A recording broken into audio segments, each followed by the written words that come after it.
for the procession of Princess Diana's funeral. Good morning, Nathan.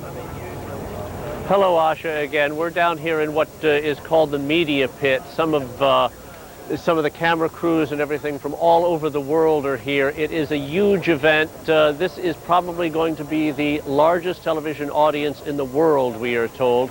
The BBC, in its 75-year history, says this is the largest program they are doing. They're beaming pictures of this to over 200 countries in 44 languages. They will be in charge pretty much of providing pictures of the service in Westminster Abbey. There will be something like 20 cameras in the church. Other cameras are not allowed in, so it'll be a pool feed. But they will cover, and the rest of the media will cover the entire procession as it goes down the mall and into the church for the ceremony. As I say, there are camera crews and journalists from all over the world here. It is turning into one of the biggest media events ever. The wedding of Diana was the largest one before that. That was in 1981, and that will be minuscule by the numbers of people who will see this one. That was less than 1 million people, I believe, saw that one. But technology has changed. The world has changed. So many more places have television now, and they expect that the audience for the funeral today will probably be somewhere around 2.5 billion people. ASHA? Nathan, let's talk just a little bit, if we can, about the guest list of this particular event. About 2,500 people inside, and of course there will be members of the royal family, other dignitaries as well, a lot of just plain folk as well, correct? That's right, and one interesting thing, Mark, about the royal family, they have said that they do not want any pictures, any close-up pictures, or any pictures really of them at all, unless they are doing something as part of the ceremony. So we will not really see today in the church the reactions of the royal family. One other thing that happened, just to show you what some of the tabloids are trying to do and still continuing on a story like this, they have tried to hire from one of the royal institutes that deal with people who are deaf. They've tried to hire lip readers in order to try to find out what members of the royal family are saying during the funeral, but they've denied giving them that. Nathan, let's talk a little bit. Go ahead. Yeah, yes, ASHA. Let's talk a little bit. I was going to say, as far as the guest list, there are, as Mark said, about 2,000 to 2,500 people that will be in the church. Many of them are from the organizations and from the charities that Princess Diana worked to help raise both money for and also just raise awareness about them. People with AIDS will be represented. She has worked a great deal on the landmine issue. All of those people will be represented in the church. They will also have a contingent of about 500 people who will be walking in the procession behind her coffin as it makes its way through the city of London. So they are all being represented along with the royal family, of course, but it is very much designed to be a people's funeral. ASHA, Mark? Nathan, let's talk a little bit about the ceremony, if we can. I understand it's supposed to be about an hour in length, perhaps 55 minutes, and Elton John, we've been hearing so much about him over the last few days here in America, singing Candle in the Wind. At what point will that come? Will it be near the end? What can you tell us about that? Probably a very emotional moment. I'm sure it will be, and I believe that that will be toward the end of the service. He will be singing his revised version of that song, and we have heard also that he is going to make a recording of that, and you can imagine how that will sell. He's going to donate, we are told, the proceeds from that to one of the charities for which Diana was known to work with. But he will be doing that. There will be readings by Diana's sisters and her brother. Prime Minister Tony Blair will participate in the service. No member of the royal family will be actively involved in it. They will be there, but they will just be part of the people who are there mourning Diana. They will not take an active part in it. This was all laid out by the two families, the royal family, the Queen, of course, and Diana's brothers and sisters and stepmother.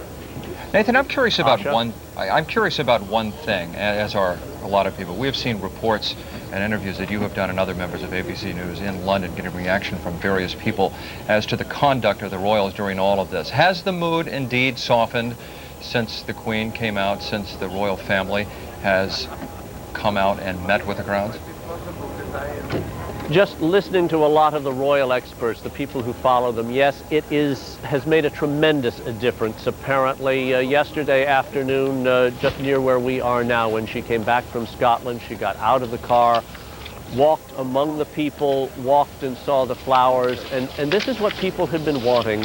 There was a lot of talk of anger, but I don't really think there was so much anger with the royal family as disappointment. And as one royal expert told us, he believes that the royal family really did not realize how important they are to the people still of this country. This is the Queen. She does represent them. And at a time like this, they wanted her to be around and be a part of them. And it took several days for that all to happen, but it did happen. And yes, the feelings have been smoothed over. Mark? Okay, all right. Nathan, thanks very much. All right, that is our special edition of World News Now for this. ABC's World News Now continues after this from our ABC stations. Do not adjust your TV. You're not members, Princess Diana.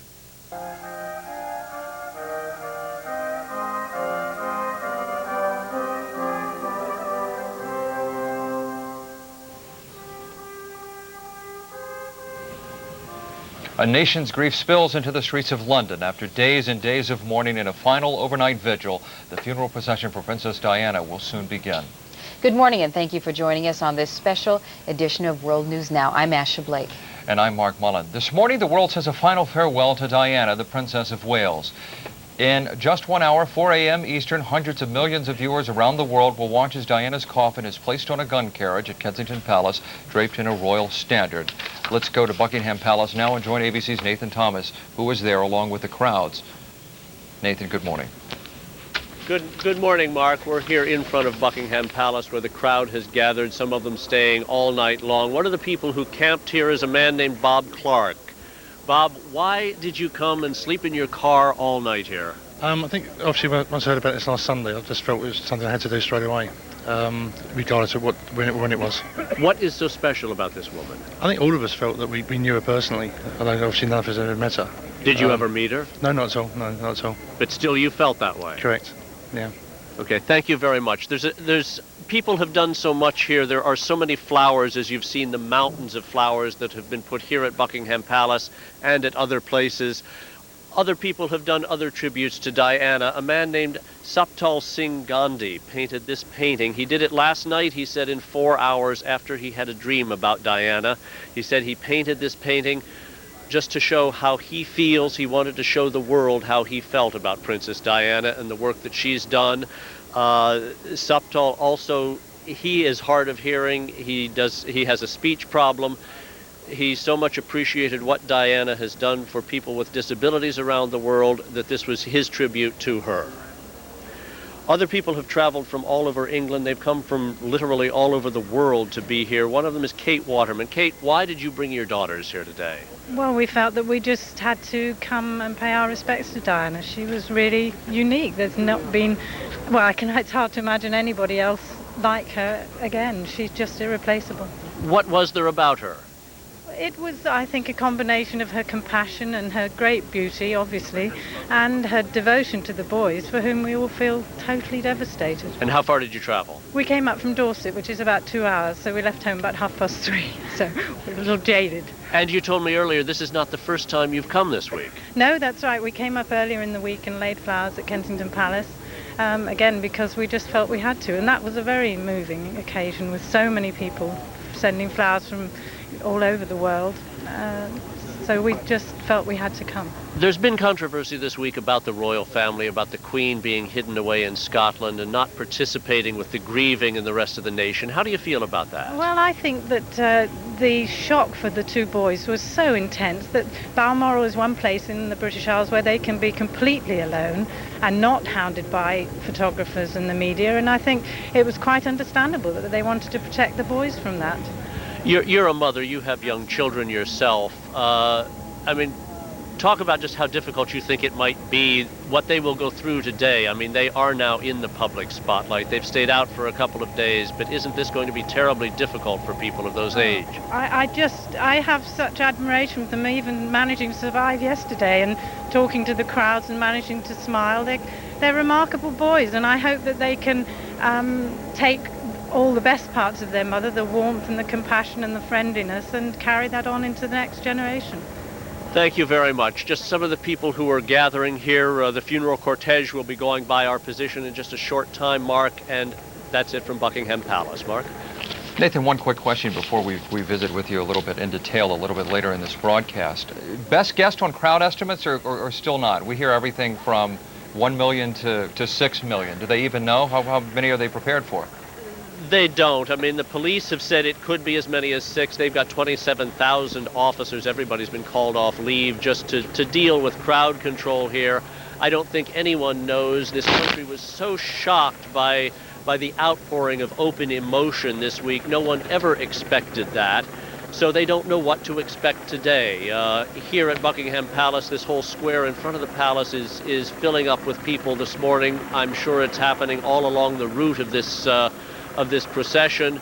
They're coming in from all over the country, and indeed we see many people from other parts of the world here. So it's going to be a big crowd. How big, we won't know until later today. Fair enough. Mark? Nathan, thank you very much. We'll ask you to hold your spot. We'll visit with you coming up in a little bit, along with all of those crowds there. You know, Mark, there are so many emotions coming out about Diana for so many different reasons, and I think a lot of people would agree that because of her charity work, her philanthropy, a lot of people have these emotions about her. You know, AIDS patients, lepers, landmines were some of her issues, and also breast cancer, one of the reasons that she sold all of those dresses that she did. Let's take a look at some of that work right now. Princess Diana seemed to be on unsure ground in her public life until she found what she called people who needed to be loved.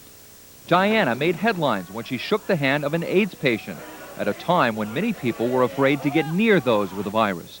It was an unprecedented event for a British royal. Another big focus for Diana was landmines. In the last weeks of her life, the princess traveled to Bosnia and campaigned against them. It was her presence on the issue of landmines that brought it to the attention of many. Diana had earlier traveled to Angola to meet with victims of landmines. The princess also was devoted to the cause of fighting breast cancer. She came to America several times to attend charity events for that cause. A breast cancer fund was one of the beneficiaries of Diana's sale of 79 of her dresses this past June. The sale at Christie's in New York brought in an average of $41,000 a dress. In keeping with her devotion to charities, an official charity now has been set up in Diana's memory. Anyone interested in donating is being asked to send a check to the Diana, Princess of Wales Memorial Fund, Kensington Palace, W8, 4PU, United Kingdom. Particularly moving to see some of the video that we've seen coming out yesterday since the news of Mother Teresa's death, to see both of those women together. Mother Teresa, in fact, being very quick to send a condolence message to the royal family following the death, and also saying that she felt very close to Princess Diana because she had made efforts towards poor people, and therefore she considered her a very close friend. Let's talk to Richard Miners, our royal expert right now. If we can, Richard, just for a moment there. We watched all the videotape about Diana, all her different causes. You knew her well. Tell us about how she felt about those causes and why she felt so dearly about them. Well, Diana wanted to be known as a humanitarian, the self-professed Queen of Hearts. And after her divorce, she didn't really have a role. So she wanted to apply the rest of her life to these various charities that many people would not touch. AIDS patients, lepers, as we've discussed, and causes like landmines in Bosnia and whatever, which drew worldwide attention to it, which otherwise would not have been there if Diana had not got involved. So she really achieved what she wanted to achieve, and that legacy will live on. The legacy is quite extensive. As you were just mentioning some of those words, I was looking at some of the different information we have simply on reaction from around the world. Aborigines doing sort of a native dance in honor of her. San Francisco, because of her work with AIDS clients, being one of the first to react. And ABC News also commissioned a poll last night, and what was rather interesting is just some of the ideas of which she spoke throughout the years happened to be coming out of the mouth of some of the Brits. For example, most want monarchy run in Diana's style, the survey found. The majority of Britons say Prince Charles should give his throne rights to the son. The legacy is very big, isn't it? Yes, I think people want to see that kind, compassionate Diana image in the rest of the royal family. But at least we can be assured that it's going to be with the children. And this is why I think this will give the stability of the royal family in the next century. because we have William and Harry there. Not so much because they're members of the royal family, but because they're the children of Diana. Let's talk about women if we can. There are going to be apparently many women at the funeral, and men as well, but a large contingent of women there. There are so many women that relate to Diana for so many different reasons. We've heard about her bulimia, her 5 suicide attempts, and many different issues that she had to deal with. Do you think that's why so many people connect with her from what you've seen and been around? Oh, without question. I mean, Diana's life, particularly after her marriage, was an emotional seesaw, and I think people could sympathize and empathize with her. And because she touched so many different sectors of society, and they understood her, and as people have said, they didn't know her, but they felt that they knew her. So she was a member of this worldwide family. So hence this huge outpouring emotion, not only in Britain, but worldwide. But even though she had sometimes this sort of tragedy about her, she also had this magnificent style about her and this tremendous celebrity, which she enjoyed and did not enjoy throughout the world, including her relationships with many in the arts community, not the least of which is Elton John, who will be performing with a special rendition of a song today. We have a brief report on that. Let's see that, and we'll come back and talk about it. At the funeral of Gianni Versace, Princess Diana sat next to you. Yes, she asked if she could sit next to me because she came on her own, which was a tremendous gesture for her to come. And it was a very emotional day for me because Johnny and I were extremely close. As soon as I saw her, I breathed a sigh of relief. Even though I was with David, who's my partner, when we were like, oh, God, thank God you're here, you know. When I started crying and she put her arm around me and that's exactly what she was like. 2 of your closest friends died as a result of fame. Gianni Versace gunned down, Princess Diana, an automobile crash. I mean, fame. What do you think about that? Well, I also lost John Lennon as well, many years ago. That's 3 of my friends in life have lost their life to fame. 2 of them murdered, 1 of them in a senseless car crash. You can't really blame it on fame. You can put it down to when it's your time to go. You have no alternative but to be called somewhere else. Elton John, somebody. Funeral route. He says this is uncharted territory. You'll be going through and you'll be joining us as we do this through some historic places in this capital city of this ancient nation, obviously, past Buckingham Palace and Hyde Park, working our way to Westminster Abbey, which was consecrated 1,000 years ago. This is obviously the most important religious site in this nation, where there have been so many kings and queens who've been coronated and buried here. And down in the crowd, which has been camped here for a couple of days now, is Jody Applegate of NBC News and MSNBC. Jody is there, and we'll be hearing from her throughout the course of the day. And back at Buckingham Palace, which has become a kind of instant shrine to Diana, even though she was effectively shown the door there a few years ago. Here is NBC's Sarah James. There have been millions of dollars spent by commoners in this country, the working class, bringing their families to Buckingham Palace. We'll be hearing from Sarah James as well today. And back at Westminster in the crowd once again, NBC's Kevin Tibble. So we're going to be, I think, fully covered here, Katie. One commentator noted last night on British television that it's somewhat ironic that a 13th century abbey would be the place to hold a funeral for a thoroughly modern princess. Some people have called her the first princess of the new age. She called herself the queen of the people's hearts, and Tony Blair, who was the British Prime Minister here, said that she was the princess of the people. Let's ask Tina Brown what her friends in Britain are saying about the impact of all of this on this nation, and whether, I know that everyone here was astonished at the kind of outpouring of grief, the depth of it, that she meant a lot to people. But do they think that this is some kind of a watershed time? They do. Everybody, of course, has been shocked and astonished and moved and awed by the response.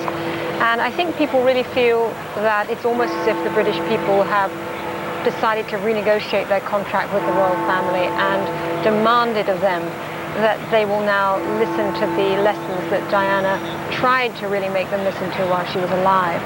That the English people want a different kind of monarchy now. They do want a more communicative, more obviously caring, less stuffy, less rigid, less hidebound by protocol kind of a monarchy, and they want it, and they've asked for it in very clear voices. I thought it was very interesting, Tina and Andrew, that Queen Elizabeth, during her address to the nation, an unprecedented address except for one in 1991 during the Gulf War, that she said there are lessons to be learned from Diana's life and from the reaction to her death. Do you think she was talking about personal lessons for the palace?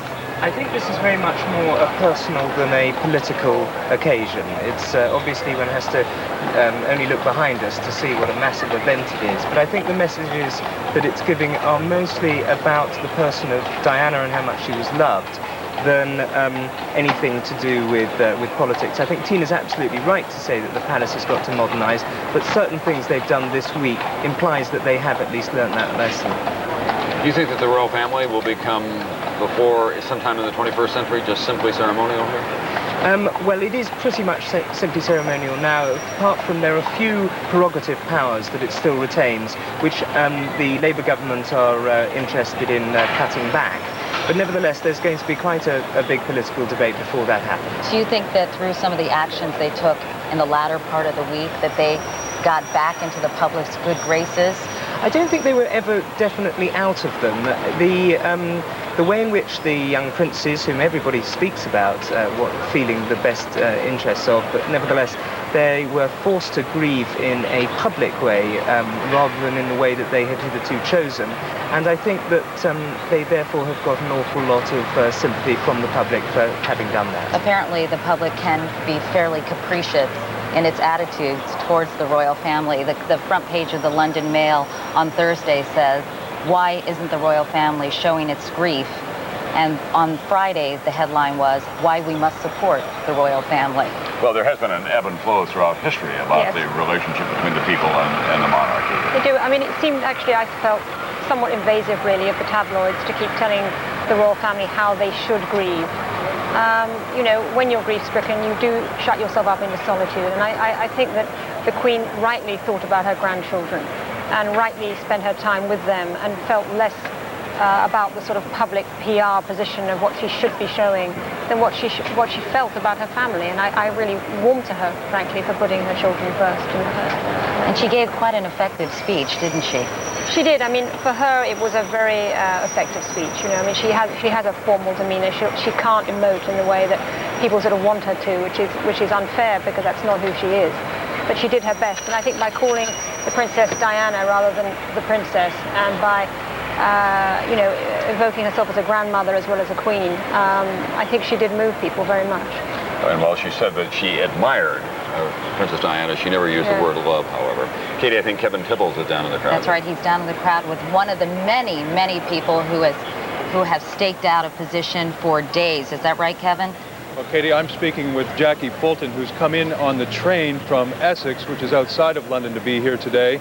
And I'm just going to ask you, what did your family think when you made the decision to come down here? My husband thought I was completely mad, but I just felt it was very important that we came as a mark of respect. I've come with a friend, and the atmosphere is wonderful. It's nice to be British. Why was it important for you to be here yourself? Why couldn't you just stay home and watch it on television with the other millions? I wouldn't have felt the same. The respect that everybody feels for Diana and the work she did, the caring role that she had, it was just wonderful, wonderful. For you today, is it a sign, the fact that the royal family, the Queen, did come out yesterday, is it a sign today that perhaps all of the hiatus and the publicity over the way the funeral has been handled has now ended and the country can start grieving for Diana properly? I think so, and I think it's very important that the royal family showed the people that they're here, but they did need the privacy in Balmoral, and I thought it was very moving, her speech, and it was human, very approachable. What do you mean when you say it makes you proud to be British again? Just look round you, feel the atmosphere. It's wonderful. Interestingly enough, some people have actually even broken into song as we've been talking here. Back upstairs to you. Sarah James is now down at Buckingham Palace talking with some other people who thought it was very important that they make their presence known today. Sarah? That's right, Katie. Wahid and Diana Ahmad came from Slough, which is about 20 miles away from London. Diane, you were saying that London seems very different today. Yeah, it's very quiet. You've got thousands of people all covering parts of London, and I've never seen it so quiet. Wahid, why did you decide that it was so important for you to come and be here today? I think the main reason was to relieve my pain and grief, to come down here and pay my respects. Otherwise, I would have felt really bad.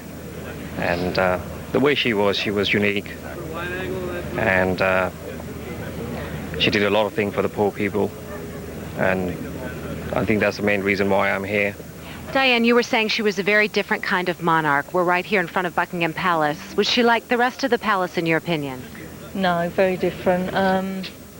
Totally different to any of the royals I've known. I mean, I wouldn't say I was a royalist, but since she's come into the royal family, I think there's been a lot more public interest. But she's very much a people's person. She's wanted to try and drop these barriers between the monarchy and just the ordinary public. Thank you both so much. We also have an American who's with us. And Katie, that's one of the remarkable things about all of this, is that people from all over the country are here. Megan Fitzgerald from Albany, why are you here? I just wanted to come by. I was leaving Europe today, and just to see everything that was going on.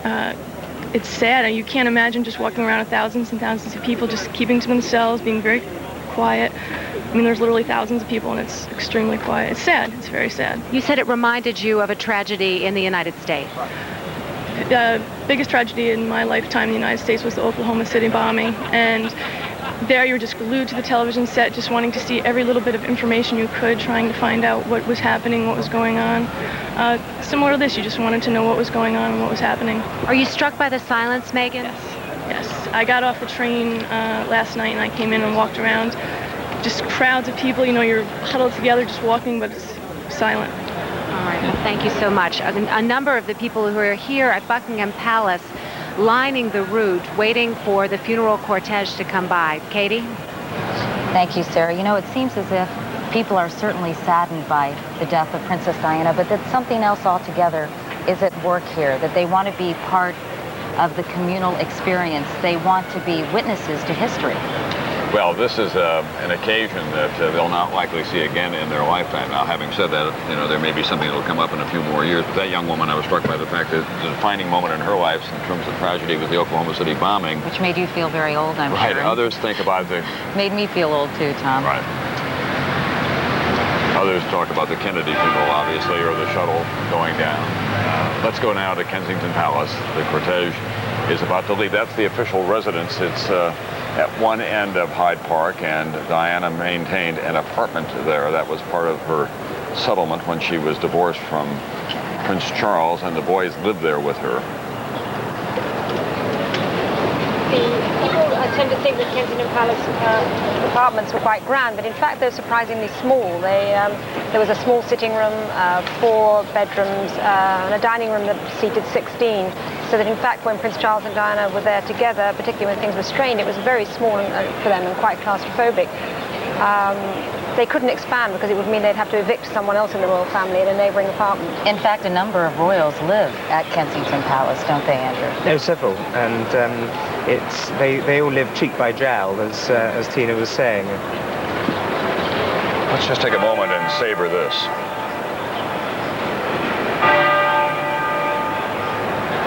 You hear the bells of Westminster Abbey in the background.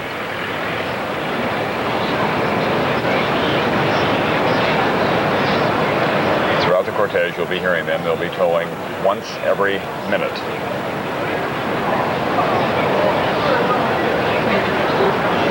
When King George died, who led this country through World War II, they tolled every minute for his lifetime.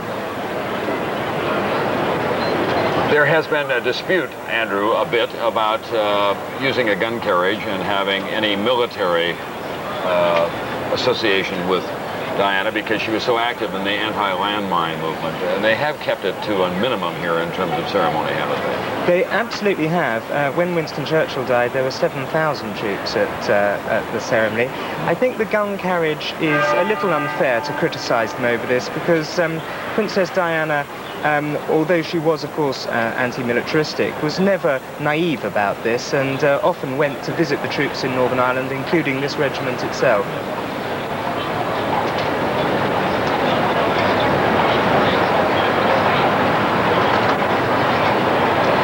can see the crowd is very deep, very long, more than 1 million people expected here today, and very respectful. 4,000 police are on duty, Tom, and they've been instructed not to look at the procession, but to keep their eyes on the crowd. Prime Minister Tony There's the Blair. Prime Minister, who had a very close association with her. He is now described as the head of the new Labour Party and wants to change things in this country. Tina, you know the Prime Minister.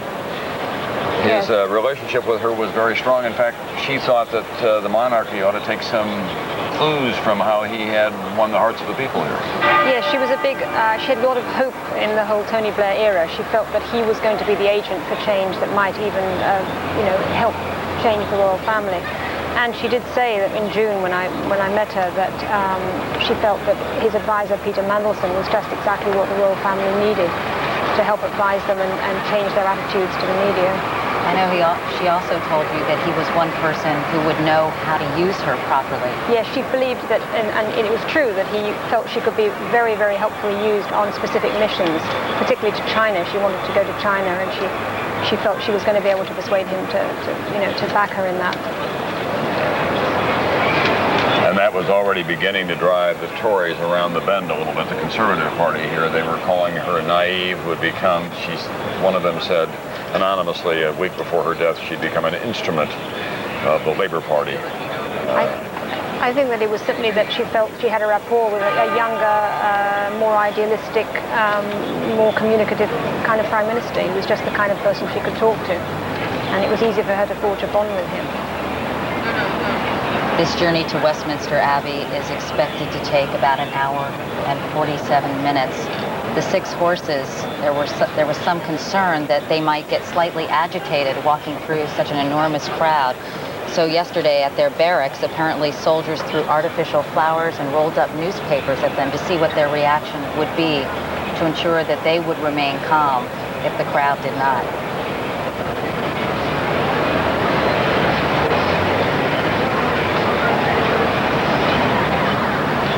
Guards, part of this procession. This ceremony has been described as a unique ceremony for a unique person. Buckingham Palace and the royal establishment here, as you might expect, has a complete set of plans for everyone who is a member of the family, but because she no longer carried the HRH title, they no longer had contingency plans for her. That was one of the reasons that it was delayed for a full week. When you see that casket coming on this procession and these crowds turn out, it almost seems inadequate to say that it is Shakespearean. It goes beyond that. It is inadequate, but there's so much to it. The royal standard that you see there has got, just as it did in Shakespeare's Henry V, the fleur-de-lis of France as part of the standard. Now, we haven't had any possessions in France since 1558, but nevertheless, that doesn't mean that anything has to change with the flag.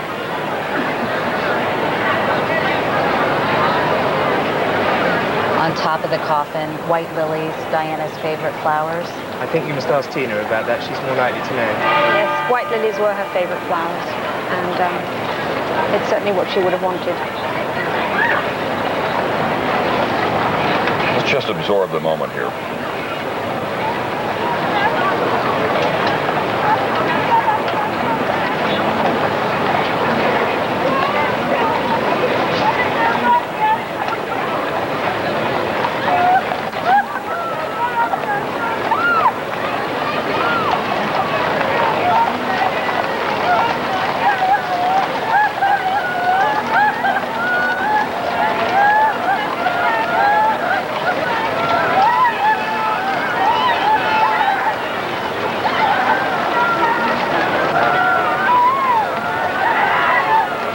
The noises we hear in the background are actually sobs coming from people who have gathered.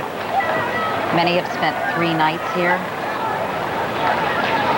Well, the utter reality of it all becomes crystal clear when this cortege passes, obviously. And they think about Diana, the height of her life, 36 years old, transcendent beauty, struggling to find some happiness. And then this. I think the image burned on the minds of many people most vividly is Princess Diana, mother of 2 young sons, William, 15, and Harry, next week, 13. No, she will burn in the public mind forever as a perennial, as 36 forever, and any flaws in her character, any criticisms of her character are all been expunged by the tragedy and the untimeliness of her death.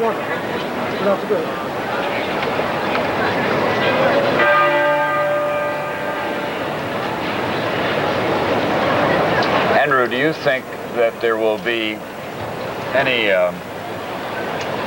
time for young William and Harry now, after all of this and all of the discussion about the attention of the press, the paparazzi, members of the royal family, that there will be any immunity for them from that for a period of time? Well, there's an unwritten deal done with editors of national newspapers that they will not intrude into the children's education.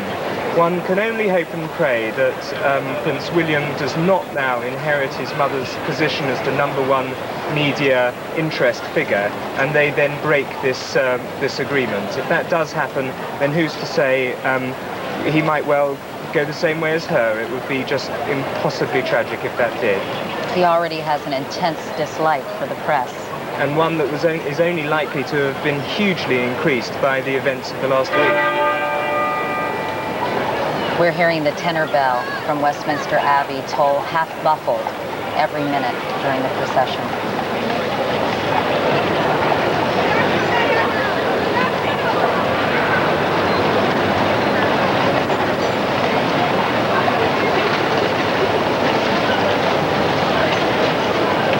Andrew, what can you tell us about the Welsh Guards? The 8 guardsmen, 4 on each side of the coffin as they march and 2 behind, are from the elite household regiment, the Welsh Guard. It was formed in 1915 during the Great War. It served with enormous distinction across northern Europe in the Second World War and in every other major field of theatre of conflict since then. It is close to the heart of the Prince of Wales, and the Princess visited it on many occasions. The Prince of Wales is the Colonel-in-Chief. It's won Victoria Crosses in several of the most arduous battlefields of the century. And Richard Williams, the leading guardsman, is quite a hero in this country. He's quite a hero. All of the guardsmen are over 6 feet. Richard Williams is a little bit taller than that, and he's much loved in the regiment. He won a military cross, the next gallantry medal down from the Victoria Cross, when he saved 100 Cambodian villagers when he was a volunteer for the United Nations Expeditionary Force in Cambodia in 1993. This medal was given him personally by the Prince of Wales, and he has been chosen specifically to lead the procession, or at least lead the Guards detachment of the procession. NBC's Keith Miller is along the cortege route. Keith?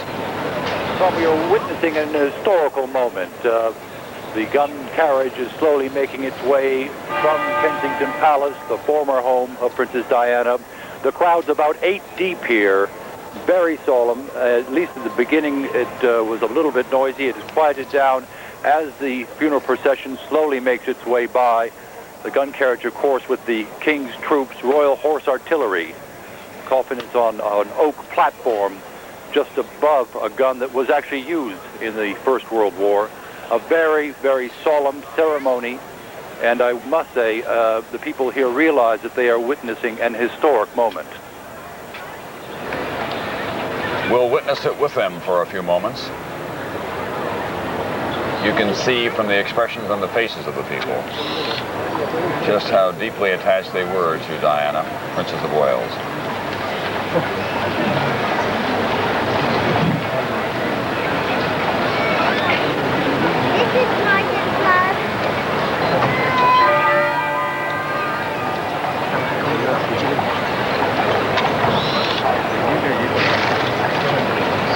Tina, in her death as in her life, this kind of ceremony, she really was the one who was called to resolve those conflicts between modernity and tradition in this country, wasn't she? She was a bridge.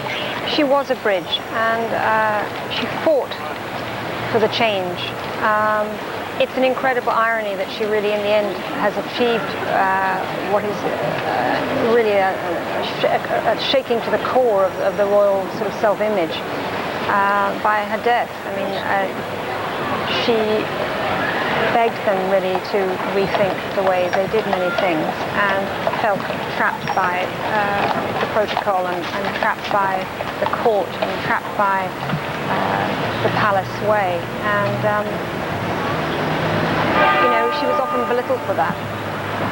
But in dying, I think everyone's understood that she was right. And I think that's part of the moving nature of today's emotionalism. She was a bridge, and yet she sometimes, Andrew Roberts, crossed that bridge and rankled not only members of the royal family, but members of the British public as well, did she not? I think that it's very easy to exaggerate this, in that the odd member of Parliament, and you get some very odd members of Parliament, do not necessarily speak for the public. You only have to look behind you to realise how she was, although many people scoffed at it at the time, the Queen of People's Hearts. I wonder, though, whether these Conservative members of Parliament, how they feel now, having criticised her, usually off the record in a fairly cowardly way. I wonder how they must feel today.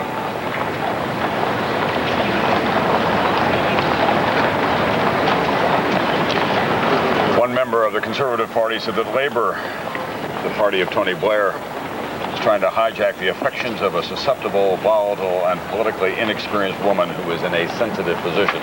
That was just a few days before her death. It was that kind of attack that she was constantly subjected to her, and that was about the position against landmines, and she quickly said, this is not a political position I'm taking, it's a humanitarian position. Keith Miller along the cortege route. Quite remarkable here. The cortege has just passed us about a minute ago or so, and a lot of people are not leaving their positions along these pedestrian guardrails. They're just lingering here. I think a lot of them don't know what to do, where to go next, because what they've seen is historic, and it has now passed them by.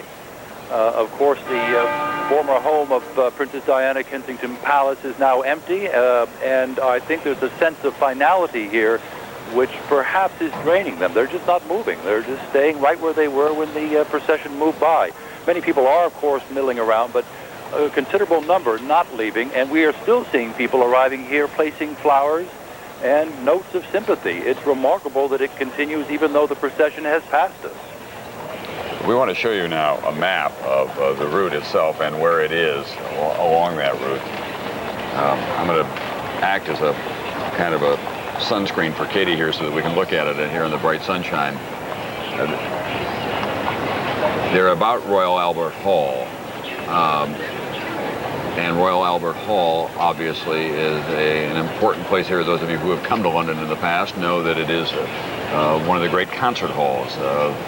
Everyone from Lowell Thomas to Luciano Pavarotti have performed there. In fact, I think that it was there that Diana may have heard Pavarotti the first time, Anders. It's a great cultural centre, and has been since it was built by contributions of the general public in 1872, at the same time as the Albert Memorial. These were another outpouring of national grief for the death of Queen Victoria's husband, who also died at a young age, but not so tragically young as this. And now the cortege enters Hyde Park. The wreaths, we're told, on the casket are from her brother, Earl Spencer, and one from each son, a total of 3 on the casket.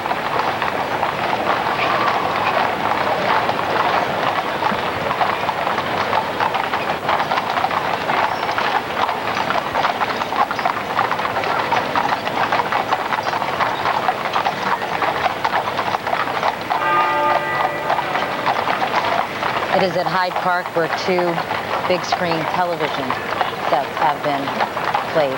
I think 3 now. Well, one at St. Regent's Park, I understand, or is it Regent's Park? I'm not sure, but there are 3, yes, you might be right, there are 3 in total. Huge screens too. But lots of people don't want to go and watch this on huge screens. They think that if they're going to watch it at all, they should watch it on the television if they're not going to be there. And if they are going to be there, they want to see the real thing. It is a real coming together of ancient tradition and the modern age. This television broadcast seen around the world today, obviously, and it has been pervasive since early Sunday morning when we first learned of the accident and then subsequently the death of Diana, Princess of Wales. It is still unclear whether Prince William and Prince Harry will be following the coffin in the procession. It was reported that Prince Charles wanted to see how they were faring and how they were holding up before the ultimate decision was made. Katie, the ultimate destination here obviously is Westminster Abbey, and the doors now have been opened to the Abbey as people begin to arrive. They expect some 2,000 altogether, and it is going to be an eclectic combination of the British political establishment, but also the cultural establishment and celebrities from around the world, Tina. Yes, well, of course, there was no real system laid out to get these guests together because people didn't know really how to make the list. So in fact, the way the list was made, certainly in the first invitations that went out, were to her last Christmas card list. And, you know, some of her friends thought it was sort of, it was a strange group that was receiving invitations because, you know, it was everybody from sort of hairdressers and makeup people to someone she'd met at the gym. And, you know, Christmas card lists are a strange melee of the things you've done all year. So in the end, they called in one of her older private secretaries who'd been with her longer, who'd now left, and asked for his help and said, you know, please try to sort out who was a real friend and who was just someone that she'd got to know that year. The fact that it is not a state funeral apparently gave the Spencer family much more flexibility in terms of who they wanted to invite. They were not obliged to invite heads of state, and in fact, in many cases, invited the first ladies. Yes, in fact, it's very much a woman's ceremony today. There are many. Diana had many women friends, and I think, interestingly, women of every kind of caste and colour and station in life felt a tremendous empathy with her. You know, her broken marriage, her attempts for, you know, self-realization, her bad romances. I mean, every woman can identify with it. Her bad body image. Her bad body image.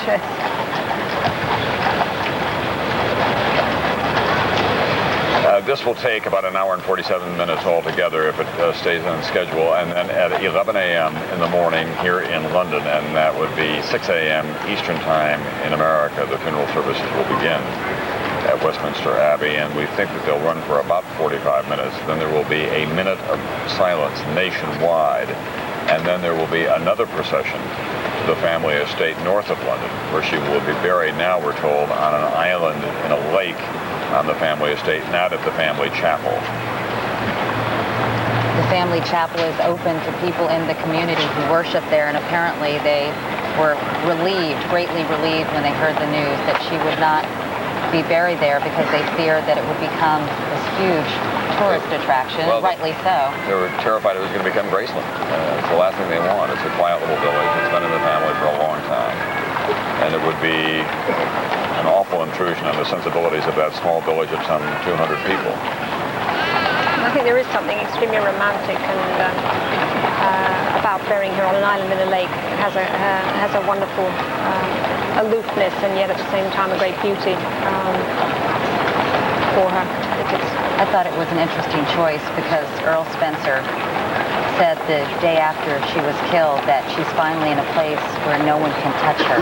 Exactly, they can't get her there. A temporary bridge will be placed to the island during the burial. It's unclear if that will remain, but the Spencer family will open up the burial site for a few weeks every year so people can come by and see it. Supposedly has strong childhood attachments. You can almost envision her frolicking and playing. And she used to love to walk beside that lake. That was one of her favorite places to go for an early morning walk. She and William and Harry had all planted oak trees in the area, a Spencer family tradition since 1833. we watch this cortege proceed now to Westminster Abbey, we're told that the official estimate of the crowd now is over 1 million. The official estimate is over 1 million in the City of London, and it is growing.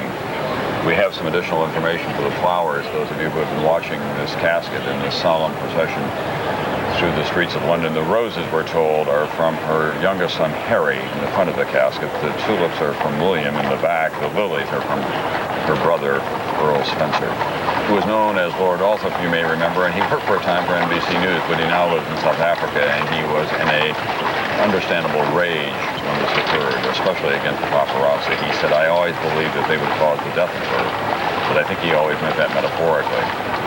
He was very, very close to Diana because when their mother left for Peter Shan Kidd, the two eldest girls were at boarding school, and it was Diana who would listen to the sobs of her brother at night, crying for his mother, and it would be she who would go to his room to comfort him.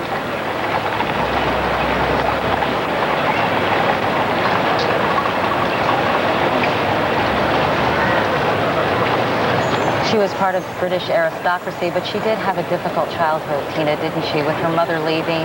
She had an extraordinarily difficult childhood. I mean, it is unusual for a mother not to be, to leave the entire brood like that. And it was a very hard hand that Mrs. Shan Kidd was dealt when the court decided that she would not get custody of the children. And it often happened at that time, and particularly for the aristocracy.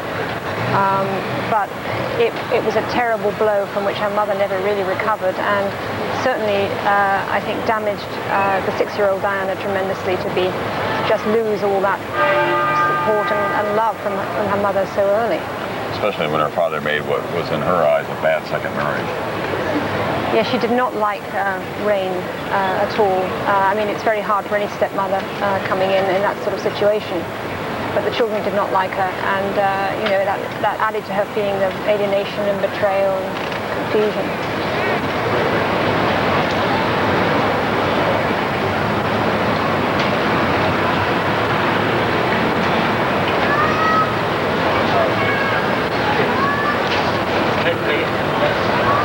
It's now being reported, after much speculation about whether Prince William and Prince Harry will follow the cortege, that they will join it at the Mall, which is called Mall here. Yes, that's right. Along with Prince Charles and Earl Spencer. Well, we're very close to that now. I mean, that shan't be too long from now that they will be getting it. We're in Hyde Park, and the Mall is the area that proceeds from Buckingham Palace, past St. James's Palace.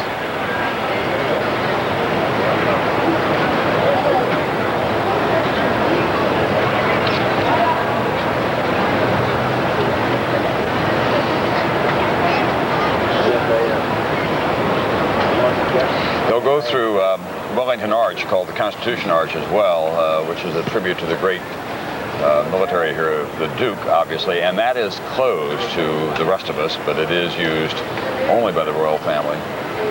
It's the Wellington Arch, just above Constitution Hill, and named after the Duke. It was where the Duke's house, Apsley House, that was built for him by a grateful nation after the Battle of Waterloo, is situated. And then Constitution Hill goes beside the gardens of Buckingham Palace. Considering we don't have a written constitution, it's a curious name, but nevertheless. They took down the statue of the Duke there and put up a peace chariot of some kind. They did, but then the statue was replaced. There are also some splendid war memorials there as well. Some of the most impressive work of our architect Sir Edwin Lutyens. The sight of Prince William and Prince Harry following their mother's coffin will undoubtedly be perhaps the most heart-wrenching scene we see all day long.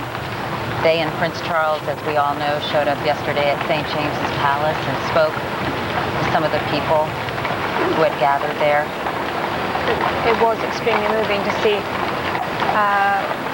this awkward and shy and sweet, Prince William, and then the very young Prince Harry. It's the hardest of all for him at the age of 11. And very ironic that Princess Diana, who had been left herself so young by her mother and is so determined for her children, have a really warm present We're seeing them now, just briefly there on videotape, and they've received a number of bouquets from the well-wishers, and they were, I must say, for these youngsters who have been raised, obviously, in this kind of life, but they have such dignity and such presence. Young William, who is not happy about making these kinds of public appearances, was the son that every mother would want to have yesterday. He was very, very close to Diana too, because he was at the age where he could comfort her, and he often did. And once when she was in tears, he pushed some Kleenex under the bathroom door and said, "I hate to see you cry." And when she told him about the book by James Hewitt, he apparently said, "Oh, Mummy, you've been hurt. Here's a box of chocolates to make you feel better." So he's a very, very empathetic young man. She once described him as seeming almost 30 years old after he gave a welcome speech at one of her Christmas parties. And he, of course, he looks very much like her too, which is...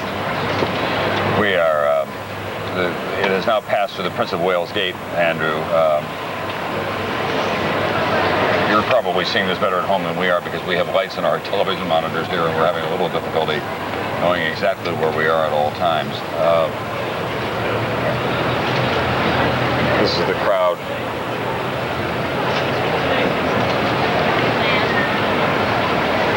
It is beginning to come.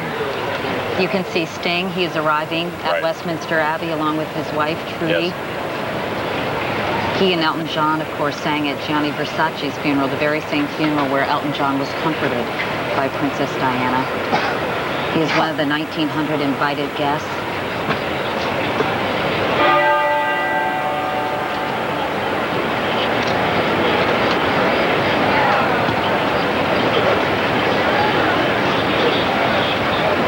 Hillary Clinton, of course, will be here representing the United States.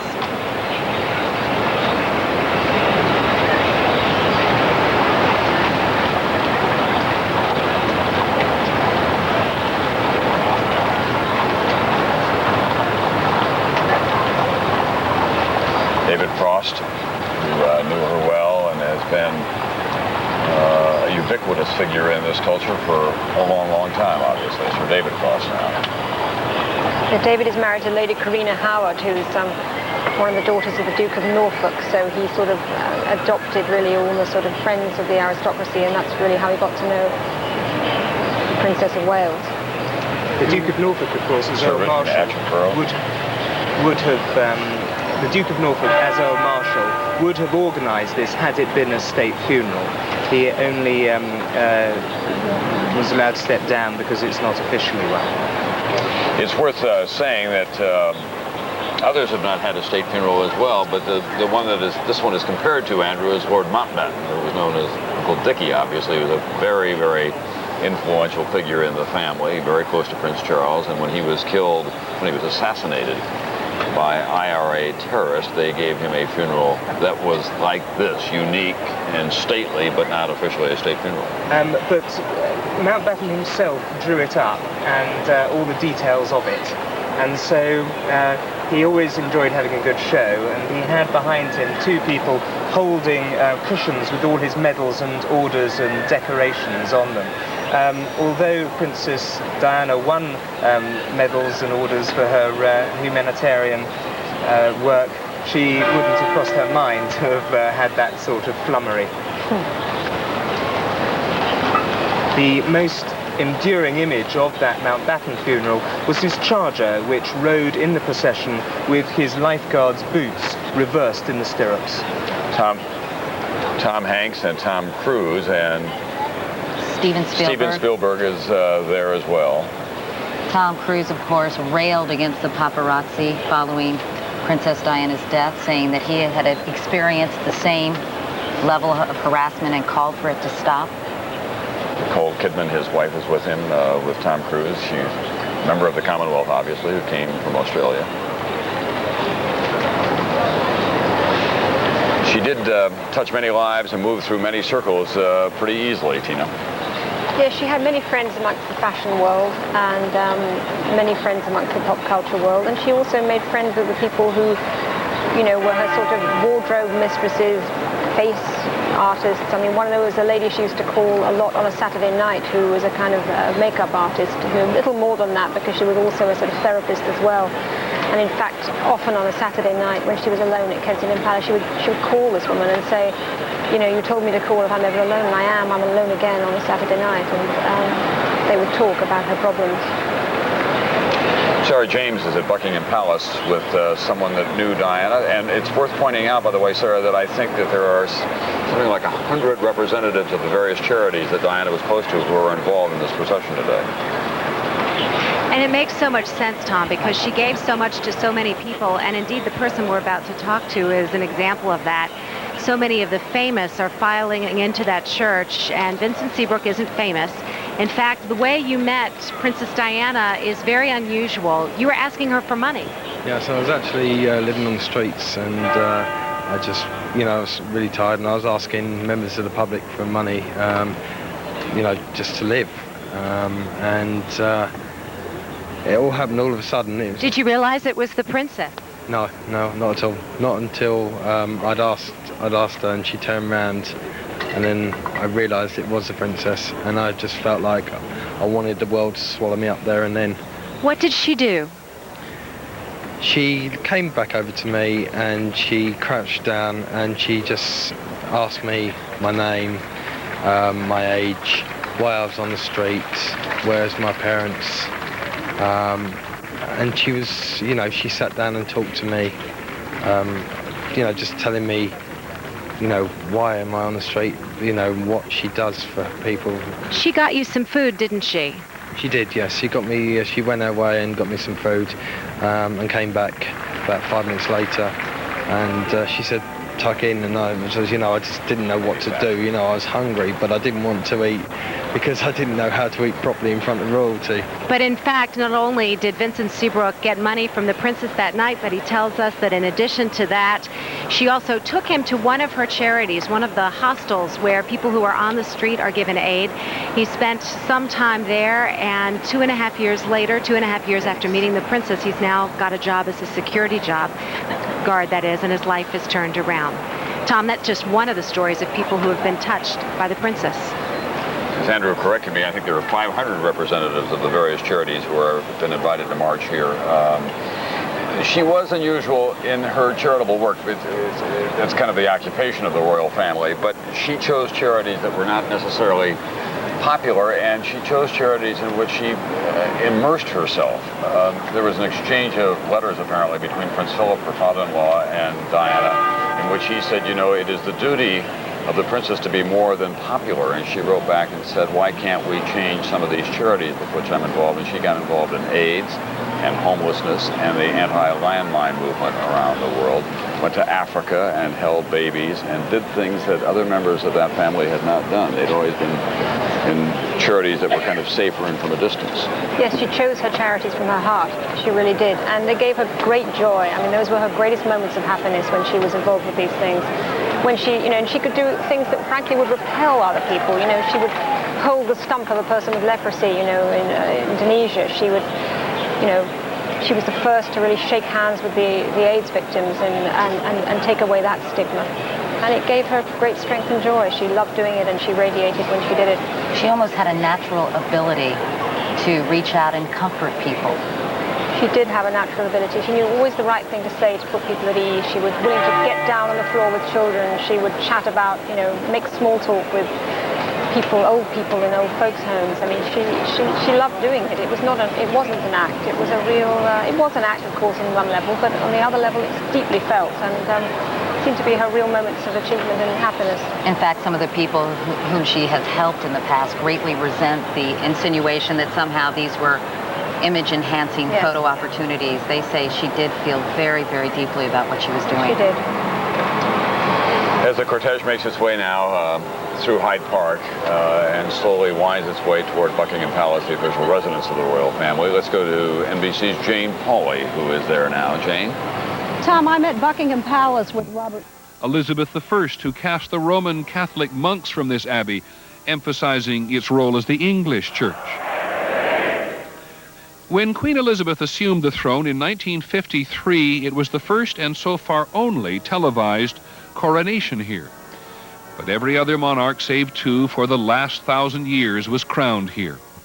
Elizabeth married Prince Philip here, Princess Diana's parents, the Spencers, married here. The chapels of Westminster have seen a millennium of history. The British Empire, when it was so vast, the sun never set on it somewhere. The empire is all but gone, but Westminster stands. And today, this is where the world has turned to say goodbye to the Princess of Wales. And a very fitting and moving play. A little bit of history of Westminster Abbey as the great and the near great and the familiar go in. As I said, it'll be sometimes difficult for us to identify them as quickly as we might like. The British Broadcasting Corporation is providing the pictures here. But the congregation, some 2,000 people who will be in attendance here today, break down into various groups. The members of the royal family, of course, as Barbara has already said, the Spencer family, friends of Diana, a great many young women with whom she has lived her life, both before and after her marriage to Prince Charles, and of course the celebrity friends of Princess Diana, listed in a separate category. And then there are, of course, great delegations from around the world. Not all countries are represented by any means, but Mrs. Clinton is here, had left Nantucket and Martha's Vineyard to come here and represent the United States, and come, as she was, Barbara, a friend of Diana's. I don't think they were close friends, Peter, but they did know each other. It is interesting, the heads of state, most of the heads of state are not here because this is not a state funeral, but they sent wives, for example, the wife of the President of France, Mrs. Chirac. And in terms of royalty, Queen Noor and her son are here representing Jordan. And I understand that in order to come, that royalty had to request being invited, that they were not automatically invited yet. I don't think you're going to see anyone here from Monaco. So if one felt close to the princess, one could request. The invitations were first delivered to friends and other people by telephone, and then just yesterday by a little green card that gave them admittance. So you're not going to see lots of ambassadors. You will see 4 of Britain's former prime ministers, including, of course, Dame Margaret Thatcher. It is an interesting selection of people, a very eclectic selection of people, Peter. Now I'm going to just look over the balcony here to try to anticipate applause. There's no question this is a solemn occasion, but it's an occasion. It's important to remember, as the coffin has been borne through the streets of London. Many people have shouted, "We love you, Diana." Down here at Westminster Abbey, people have been camped out in their sleeping bags overnight. And this morning there were the requisite beer bottles and beer cans around, as if to suggest that people had been at least social throughout the night. Many, many young people here, because Diana was seen as the quintessential representative of her generation. And I think that applause down below may be for Richard Branson, the owner of Virgin Airways, Virgin Records, a close friend of Princess Diana's, and the man here who, as much as anybody, took the initiative to say that this should be a very big day, Andrew Morton. He was the one who wrote openly to the government and said we must have a national moment of silence. Yes, indeed. In fact, I was talking to him just the other night. He'd just flown in from Las Vegas, and he was stunned by the fact that there were only 5 books of remembrance at St. James's Palace. By the way, and they were increased to 43. I'm sorry, Barbara. I'm sorry. It was Mr. Branson who got in touch with Elton John and asked him at the request of Princess Diana's sister to sing. So he is very close to the family and has been speaking with them throughout this week. And of course he provided his holiday home in Necker in the Caribbean as a retreat for Diana and the children.